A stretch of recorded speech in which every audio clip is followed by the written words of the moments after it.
Hello everybody, and welcome to the adventures of the great and powerful Jady. For starters, we need to put clothes on because, well, I'm sitting here with no clothes on. And then we need to go return the skeleton key. Now, before anybody even asks, no, this is not taking over The Legend of Zelda Ocarina of Time Blind. This is just something that got suggested to me by one of my friends on Xbox Live, seeing as though I always commentate when I'm playing Skyrim like a moron. So, let's proceed after putting our clothes on with dragon scale armor into the Twilight Sepulcher. That word. Now, there's a loading screen as you can see it.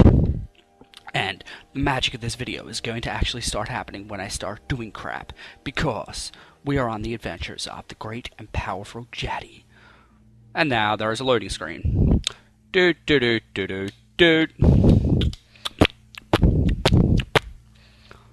Seriously, this is like the one problem I have with this game. Entering the Twilight Sepulcher, the great and powerful Jady turns right and then left, proceeding forward to talk to the spirit of who I think is Gallus.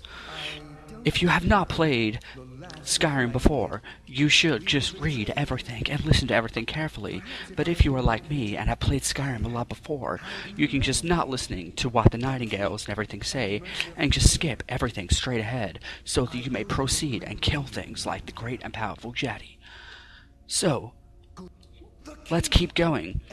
I may have accidentally pressed B before it's time, and have to repeat the same stuff over and over again by tapping the letter A. Let's keep this going. Da da da da da da da da da da da da.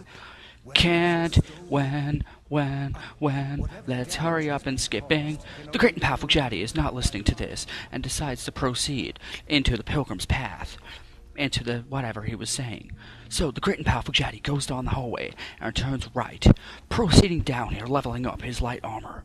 He opens the door, which I said a little bit too early, and enters this room, where there are nightingales, so we decide to kill them with our great and powerful Dragonborn War Axe, by stabbing them over and over again like that one. We see what the ghost has in it. It's only got some elven arrows. We decide to leave them behind. After being shot at, we decide to go find who is trying to kill us, and realize that they are over here. Using our magicness of awesomeness, we decide to attack them with our shield and beat them in the face. After getting an execution which somehow works on a ghost for no apparent reason, we can put our weapons away and proceed down the pilgrim's path. Turning left down another hallway, going down some steps, and then turning right, and then going up some steps, we encounter the next ghost of the nightingale, which we block with our shield and then decide to miss with our power attack, and then we start beating the crap out of it over and over again. And then, as you see, the Pinkie Pie 355 has just appeared online. Noticing that they only have elven arrows, we decide to open the next door into what appears to be a place with poison. So what we're going to do is we're going to wait so that, just in case I die, we won't die, if you know what I mean. Waiting for the game to proceed, we have to wait because it's waiting. And the great and powerful Jady has to figure this out. I think that if we stay in the shadows, we should be fine. Because if we enter the light, we stop burning. Because, well, the nightingales, they use the shadows to, do stuff. I mean, I'm not a very good guide when it comes to this sort of thing. If you really want a Skyrim guide, you should really talk to my friend Wearied Soul, who was the one that suggested me to do this thing. Crossing the bridge and then turning up to the left, we knock over some pots and then realize that we're kind of in a bad area. We go down the steps and then try to haul ass into the next shadow area and then up the stairs. Opening the next iron door, we enter some more shadow and then turn right. After turning right and then turning left, and then noticing that I missed a chest here, we open the chest to discover some gold and a potion of stamina. I leave the potion of stamina behind. Proceeding down here, I realize that there is a statue of, well, I think who is Nocturne. We have a look down here and realize that she's got some crap there. We decide to take the coins when I can actually get my lock on them, because most of the time I'm just locked on the wooden plate. So, instead of taking the wooden plate and then just picking up the coins, we pick up the coins one by one, so that it takes time and decides to, make this video more entertaining and last longer. For anybody that can manage to sit through this whole video, there's going to be a surprise for them. There's a dead bandit dark elf here. We see what they've got on them. They got a lockpick, and an iron dagger, and some fur armor. We leave the armor and stuff behind. All we need is a lockpick. After realizing that the Great and Powerful Jady has not used the name of the Great and Powerful Jady for a fair while, he decides to go into third person. And then he looks around to try to find out if there's like a switch or something that he can find. The Great and Powerful Jady is not accustomed to doing this like right now, so he is going to try to find the lever, which is right here. He pulls the chain, and nothing happens. Maybe there's a chain over the other side. He activates the next chain, and once again, nothing happens. Realizing that he was an idiot and realized that the door opened, he goes through the door, going down the path of the pilgrims. He decides to wait, just in case he gets attacked again by some enemies, like some nightingales or some falmers or some druggers. And then, well, the waiting in this game takes a while. It's just like loading screens. After encountering some spinning axes, he decides to sprint through them, trying to level up his light armor once or twice, which did not actually work. So instead of doing that, the Great and Powerful Jady enters this room where there is a giant log that was going to smash him in the face. After having a quick look around this room and opening the next iron door to the Twilight Sepulcher in a Sanctum, he encounters another loading screen of just pure mist with nothing to play with. Because in this game, when you've got a loading screen, you can usually play with stuff, but the Great and Powerful Jady this time has got nothing to play with. So he has to wait, and just look at magical steam. After realizing that he was supposed to be in here and not having an active quest, he does have an active quest. It says to follow the pilgrim's path. After entering this room and then, running forward to encounter another door, he notices that there is multiple forms of iron door in this game. He goes down the pilgrim's path and turns right to more of the pilgrim's path, and then he falls down a hole. Realizing that he probably shouldn't have fallen down this hole, he decides to panic and search Endress or something. Endress's message. He takes some gold and a lockpicks, but he leaves the rest behind. He goes to his books, which I'm actually saying this before I actually read this, and finds Ender's message. Ender's message says, "I can't believe I came all this way, solved all of the ridiculous riddles just to end up after I memorized Nocturne's clues and hidden the labyrinth. Blood sit throne." Well, he just leaves him behind. Well, after deciding that I'm going to be here for a while, the Great and Powerful Jady decides to look up at the sky, jumping. Well, something magical just happened, thinking that I was stuck here, and holy crap, the floor decides to, go. And then he puts a skeleton key into its keyhole. Something is happening. And I guess that's the goddess of Nocturne. And magically, Carlisle appears and not helping me throughout the whole thing. It's been a number of years since I've set foot on your world. Or perhaps it's been moments. One tends to lose track. So, once again, the key has been stolen. And a challenge returns it to the seven. After not talking, listening to Nocturne, the Great and Powerful Jady decides to talk because, this is kind of annoying. And Nocturne is just like, me. What you fail to realize is your actions. After sprinting around, and sprinting around, and sprinting around, and sprinting around, and sprinting around, and then looking at Carlisle's ass, which I really can't do because she's wearing nightingale armor. She's like magic. She's like, talk to me. The Great and Powerful Jady is just sitting here, jumping around, trying to, get the cutscene to, hurry up, hurry up, hurry up, hurry up, hurry up, hurry up, hurry up, hurry up, hurry up, hurry up, hurry up, hurry up, And your fate awaits you in the Everglow. hurry up. After Nocturne disappears back into wherever the hell she came from, Carlia is standing there looking at me. I have to talk to Carlia. I'm glad you were able to bring... Oh, and... After finally tapping A and then getting the cutscene to trigger, I'm just going to keep repeating A because I don't really give a crap. If you ever feel Yeah.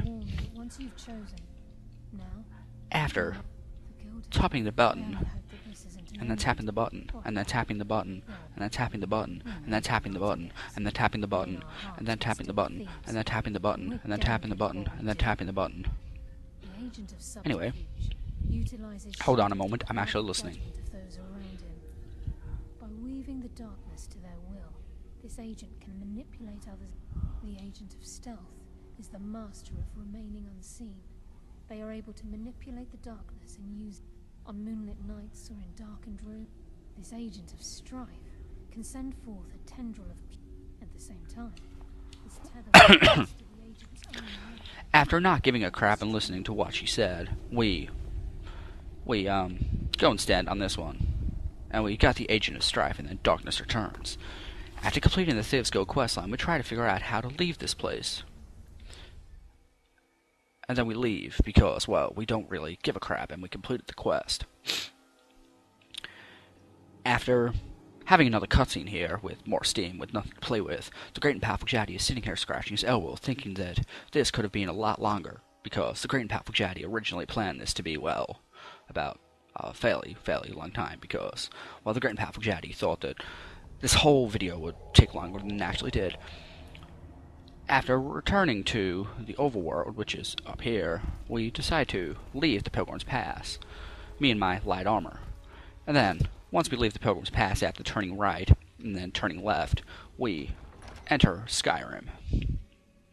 Once returning to Skyrim, looking at the shrine of someone or other, I don't know which one it is, but it's one of the shrines that heals you from diseases. We think that, well, the great and powerful Jady is going to probably go attack a dragon because, well, he needs to improve his light armor. He needs 2 more dragon scales so that it can be maxed out. Because the great and powerful Jady's got nothing to sing about or do anything with, the great and powerful Jady decides to check his active quests. Once going to his map and then selecting a fast travel location, which he is in the process of doing, the great and powerful Jady will be going to try to encounter a dragon. So we are going to go to that place and try to attack a dragon. Looking at an Argonian bartender, the great and powerful Jady wonders to himself how the Falmer can encounter money when they're blind. I mean, it's not like they can hold it and then figure out that it's worth something, seeing as though they're blind. I mean, they could be getting ripped off fairly heavily. And then looking at this Argonian and realizing that if you, well, you can see its mouth, and its mouth kind of scares me, thinking that the Argonians might actually be cannibals and being able to bite the heads off other animals because you can't actually see their teeth, the great and powerful Jady decides that it might be a good idea to play as an Argonian one day, just so that he can test out his theory. After reaching the summit and encountering a revered dragon, the great and powerful Jady decides to get himself ready by activating Dragon Rend, which Cyclone is currently activated. Dragon Rend is now activated, and the great and powerful Jady also decides to attach his Dragonbone bow, because it's, well, legendary, and when something's legendary, it's legendary. Realizing that the dragon has accidentally seen me, and the Dragonbone bow is going to be useless, he decides to use Dragon Rend on the revered dragon, and decides to shoot it in the leg with an arrow. Missing the dragon, the great and powerful Jady shoots 1 more arrow into its side, and then attaches his legendary Dragonbone war axe. Because it's out of enchantments, the great and powerful Jady uses a Grand Soul Gem to go and kick its ass. Beating the crap out of the revered dragon, the great and powerful Jady is being kicked, and kicked, but it's not doing anything to me, and the light armor got increased to level 44. Because the great and powerful Jady is almost dead, he decides to go into his potions and tries to find a health potion of some kind. Because the great and powerful Jady needs to get a potion, he uses a potion of extreme healing. Once the dragon flies off, the great and powerful Jady tries to use Dragon Rend again, but for some reason his shout is not working. Because, well, Skyrim is kind of buggy. Once the dragon lands again, for no apparent reason, we decide to beat the crap out of him more and more, and then, well, kill it. After killing the revered dragon, it dies. And then we go up to its body and hopefully can get 2 more dragon scales. Encountering that the revered dragon only has 1 dragon scale, the great and powerful Jady decides to go and, well, check the chest. After opening the chest of, well, the dragon, the great and powerful Jady finds money and then, well, nothing actually helpful besides that.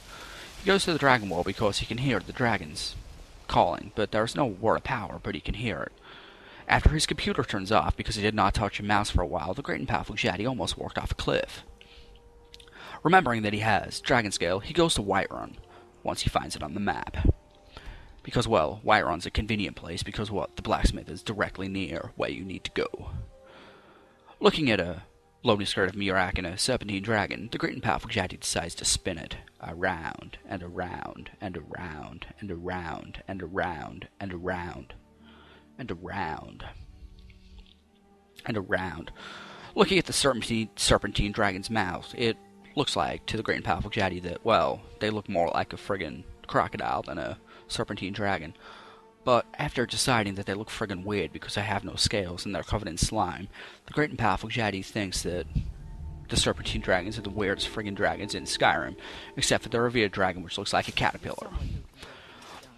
Once going to the blacksmith, the great and powerful Jady uses a workbench, going to his dragon scale helmet and then upgrading it to legendary.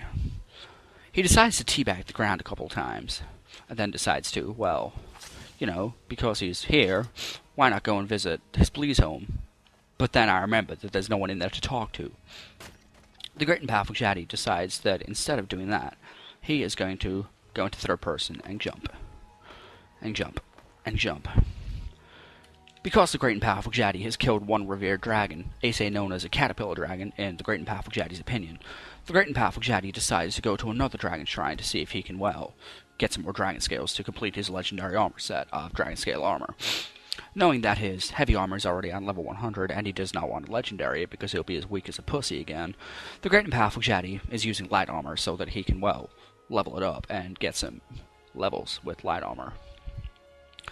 The great and powerful Jady has encountered another loading screen of what he believes to be an elfish helmet. It looks golden, but he leaves it behind when the cutscene ends. Sitting here bored out of his head and looking at a cutscene of, well, an elfish armor, which I've already said, the great and powerful Jady is playing with his fluorescent red controller while he's waiting. After killing the next dragon, if there is one here, the great and powerful Jady will be ending this video. Because, well, the great and powerful Jady needs to end this video. After realizing that there is another revered... Nope, this one's just a dragon.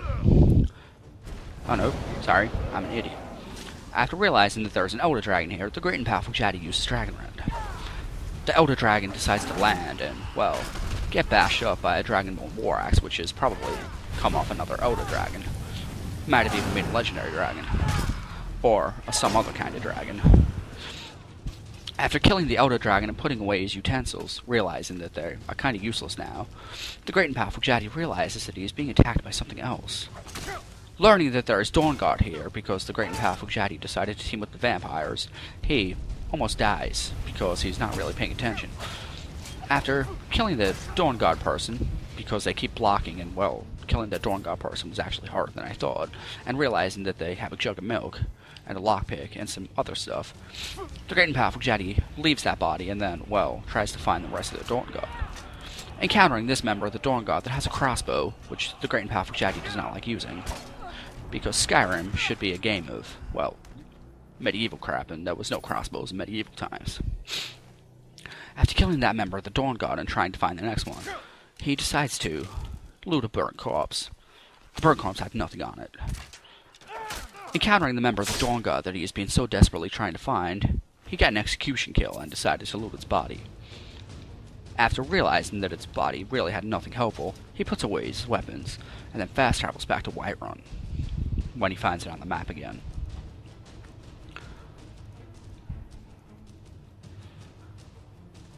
Seriously, where the hell is Whiterun?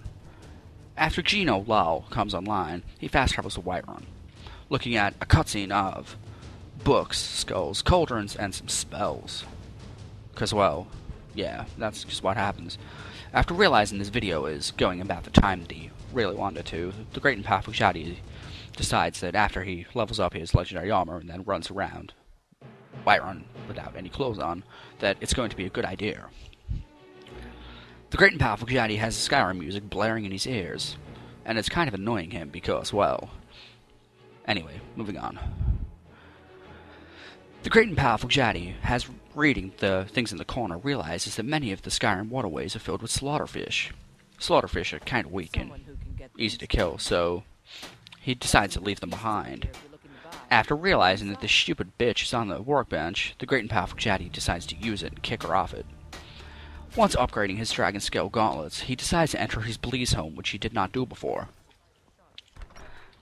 After entering his Bleeze home with another cutscene, because, well, Skyrim is full of them, he has to wait, and then wait, and then wait, and then wait some more.